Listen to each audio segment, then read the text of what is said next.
அதெல்லாம் பத்தி இன்னைக்கு நிகழ்ச்சியில பேசிட்டு இருக்கோம். சோ நிறைய விஷயம் இருக்கலாம். அதுக்கு உணர்ச்சி வசப்பூர்வமாவும் இருக்கலாம். இன்னொரு பக்கம் பாத்தீங்கன்னா அது ரொம்ப காமெடியாவும் நடந்துச்சு. எப்படி வேணா இருக்கலாம். வணக்கம்ங்க, சொல்லுங்க, யார் பேசுறீங்க? ஹாய் ரம்யா. ஹாய் கோஷிலா. கரெக்டா நீங்க நான் நினைச்ச மாதிரியே பேசிட்டீங்க. ஆக்சுவலா நான் வந்து 2 படம் யோசிச்சிருந்தேன். ஒண்ணு வந்து ரொம்ப பாதிச்ச படம் பாத்தீங்கன்னா பருத்தி வீரன். பருத்தி வீரன் வந்து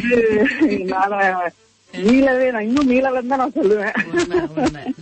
உண்மை சொன்னா அது ஒரு ப்ரிவ்யூ பார்த்தேன் நானு. அப்போ அது ஒரு வாய்ப்பு கிடைச்சது எனக்கு. முடியல. இத்தனைக்கு வந்து பாத்தீங்கன்னா அந்த மாதிரி நார்மல் ஆடியன்ஸ் கூட பாத்துடலாம், அழுதுடலாம். ப்ரிவ்யூல வந்து தனியா போன்னு அழுதுட்டு இருந்த ஒரு ஆள் நானு.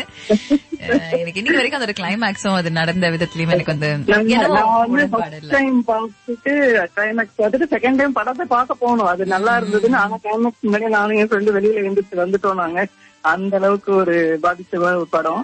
அதே மாதிரி இன்னொரு படம் நான் சொல்ல விரும்புறேன். ஃப்ரெண்ட்ஸ் வந்து என் லைஃப்லயே நான் வந்து மறக்கவே முடியாது.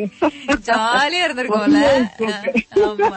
அது வந்து என் ஹஸ்பண்ட் சொல்லுவாரு, தயவுசெய்து விட்டுறேன் அப்படிங்குவாரு. ஆனாலும் திருப்பி வந்து அந்த ஜோக்ஸ் ஆகட்டும், அந்த டைலாக்ஸ் ஆகட்டும், என் லைஃப்ல வந்து ஃப்ரெண்ட்ஸ் வந்து ஒரு மறக்கவே முடியாத ஒரு படமா இருக்கும் எப்பயுமே.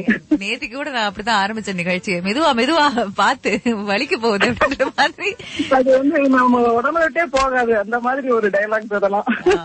அழகா சொன்னீங்க. Thank you so much for calling. Nice talking to you. வணக்கம், சொல்லுங்க, யார் பேசுறீங்க? ஹாய்.